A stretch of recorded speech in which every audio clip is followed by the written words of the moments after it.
எல்லோருக்கும் வணக்கம். எல்லோரையும் வேர்ல்ட்ஸ் பெஸ்ட் தமிழ் சேனலுக்கு வரவேற்கிறோம். இந்த காணொளியில் நாம் பார்க்கவிருப்பது TNPSC previous exam papers general studies பகுதி 192க்கான காணொளி.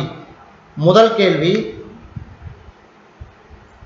இந்தியாவின் திட்டக்குழு டேஸ் மாதம் டேஸ் வருஷம் நிதி ஆயோக் என்று மாற்றப்பட்டது? இதுக்கு சரியான விடை ஆப்ஷன் பி, ஜனவரி 2015. ஜனவரி 2015. அடுத்தது இரண்டாவது கேள்வி,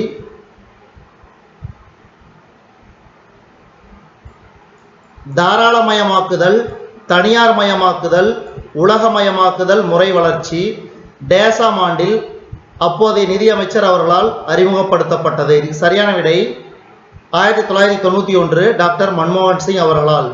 அடுத்தது மூன்றாவது கேள்வி, இந்திய அரசியலமைப்பு பாராளுமன்ற அரசாங்கத்திற்கு மாதிரியாக எடுத்துக்கொண்டது? இந்திய அரசியலமைப்பு பாராளுமன்ற அரசாங்கத்திற்கு மாதிரியாக எடுத்துக்கொண்டது? சரியான விடை இங்கிலாந்து நாட்டின் முறை, அதாவது வெஸ்ட் மினிஸ்டர். அதாவது நம்ம இந்திய அரசியலமைப்பு முறைகள் பார்த்தீங்கன்னா பல நாட்டிடமிருந்து பெறப்பட்டது. ஏற்கனவே நம்ம வேர்ல்ட்ஸ் பெஸ்ட் தமிழ் சேனல்ல இந்திய அரசியலமைப்பு எந்தெந்த நாடுகளிடமிருந்து எந்தெந்த முறைகள் பெறப்பட்டன என்பதை பற்றின ஒரு விரிவான தொகுப்பு நம்ம வேர்ல்ட்ஸ் பெஸ்ட் தமிழ் சேனலில் ஏற்கனவே வழங்கி இருக்கிறோம், அதை போய் பார்த்துக்குங்க. அடுத்தது நான்காவது கேள்வி,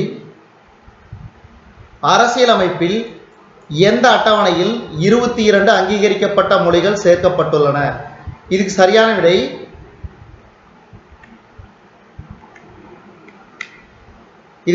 விடை நான்காவது கேள்விக்கு ஆப்ஷன் சி, 8வது பட்டியல். அடுத்தது ஐந்தாவது கேள்வி, இந்திய அரசியலமைப்பின்படி கீழ்வருவனவற்றுள் மாநில பட்டியலில் இடம்பெறாதது எது? இதுக்கு சரியான விடை குற்றவியல் விதி. அடுத்து ஆறாவது கேள்வி, இந்தியாவிற்கு ஒரு அரசியலமைப்பை உருவாக்குவதற்கு அரசியல் நிர்ணய சபையை இந்தியர்கள் பெற்றிருக்க வேண்டும் என்ற கருத்தை முதலில் கூறியவர் யார்?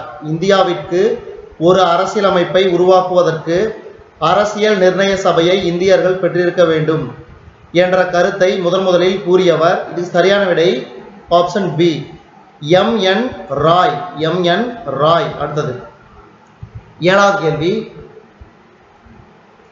தேசிய பிற்பட்டோர் நல ஆணையத்தின் முதல் தலைவர்? தேசிய பிற்பட்டோர் நல ஆணையத்தின் முதல் தலைவர். இதுக்கு சரியான விடை காக்கா காலேல்கர். அடுத்தது எட்டாவது கேள்வி,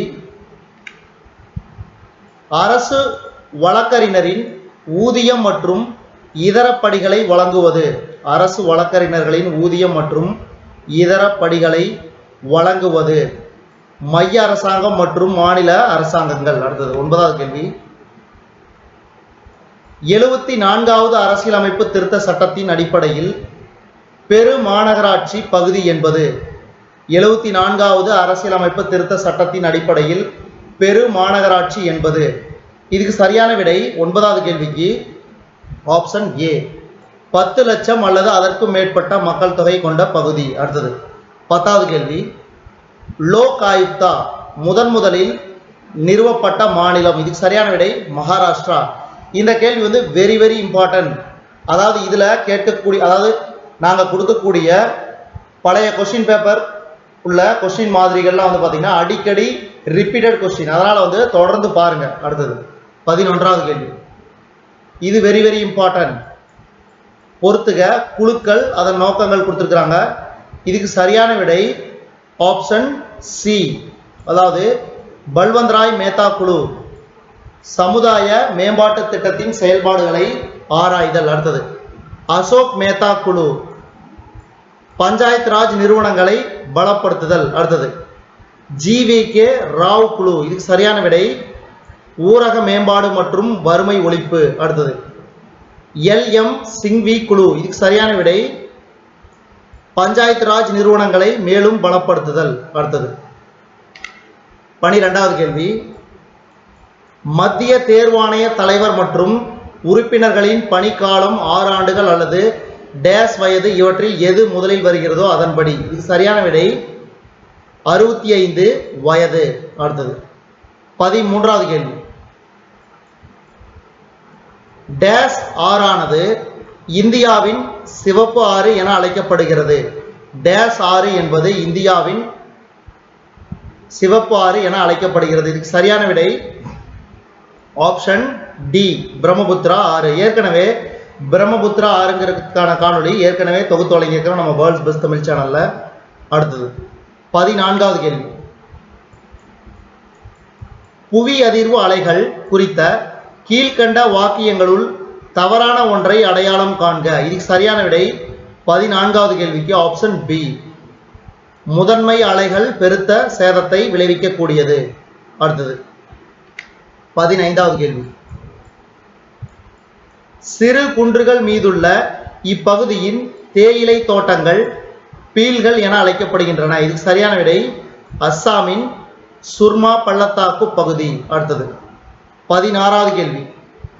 பின்வரும் எவற்றுள் மக்கள் தொகை அடிப்படையில் இந்திய மாநிலங்கள் இறங்கு வரிசையில் அமைக்கப்பட்டுள்ளன. இதுக்கு சரியான விடை ஆப்ஷன் சி, உத்தரப்பிரதேசம், மகாராஷ்டிரம், பீகார், மேற்கு வங்காளம். அடுத்தது 17வது கேள்வி. இதுவும் வெரி வெரி இம்பார்ட்டன்ட். அதாவது கோள், நிலா. இதுக்கு சரியான விடை 17வது கேள்விக்கு ஆப்ஷன் சி, வியாழன். வியாழனில் உள்ள நிலா என்னவென்று அழைக்கப்படுகிறது? யூரோப்பா. அடுத்தது சனி, டைட்டான், யுரேனஸ், மிராண்டா. அடுத்தது நெப்டியூன், ட்ரைடான். இது அடிக்கடி கேட்கக்கூடிய புவியியல் கேள்வி. அடுத்தது 18வது கேள்வி. மீண்டும் பொறுத்துக, இதுவும் வெரி வெரி இம்பார்ட்டன்ட். சர்வதேச விமான நிலையம் அது அமைந்துள்ள நகரம். இதுக்கு சரியான விடை ஆப்ஷன் 18வது கேள்விக்கு option D, doctor Baba Saheb Ambedkar, Nagpur. அதே மாதிரி சத்ரபதி சிவாஜி சர்வதேச விமான நிலையம் வந்து மும்பை. அடுத்தது சரண் சிங், லக்னோ. அடுத்தது லால் பகதூர் சாஸ்திரி, வாரணாசி. லோக்பிரியா, கோபிநாத் பார்டோலியா, கவுஹாத்தி.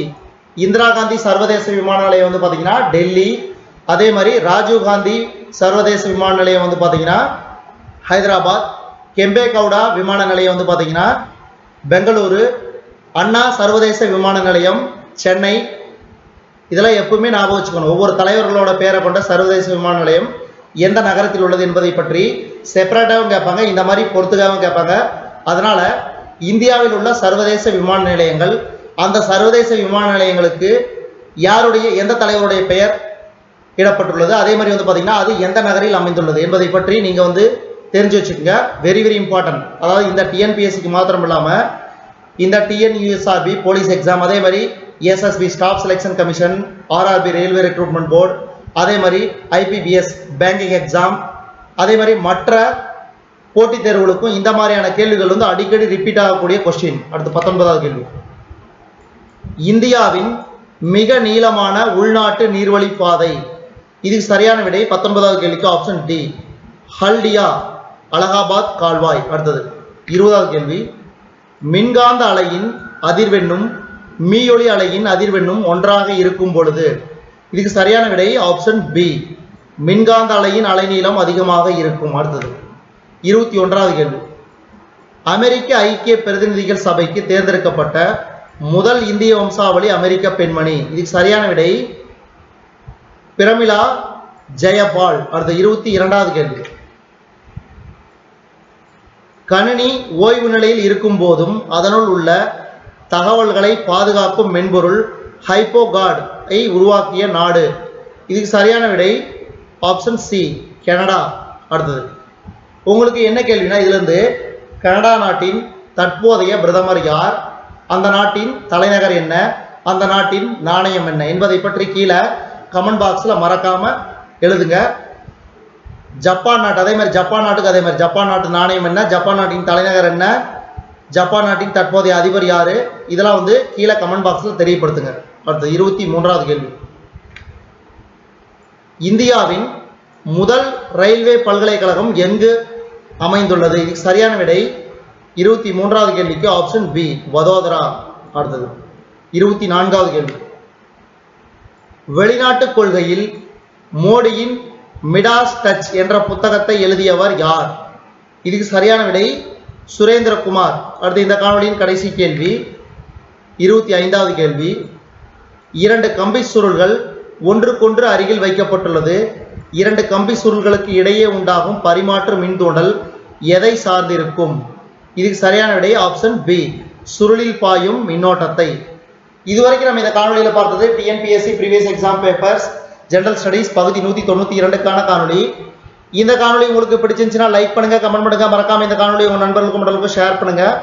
இதுவரைக்கும் நம்ம வேர்ல்ட்ஸ் பெஸ்ட் தமிழ் சேனலை சப்ஸ்கிரைப் பண்ணாங்க, சப்ஸ்கிரைப் பண்ணிங்க, கீழே இருக்கிற பெல் பட்டனை பிரஸ் பண்ண மறந்துடாதீங்க.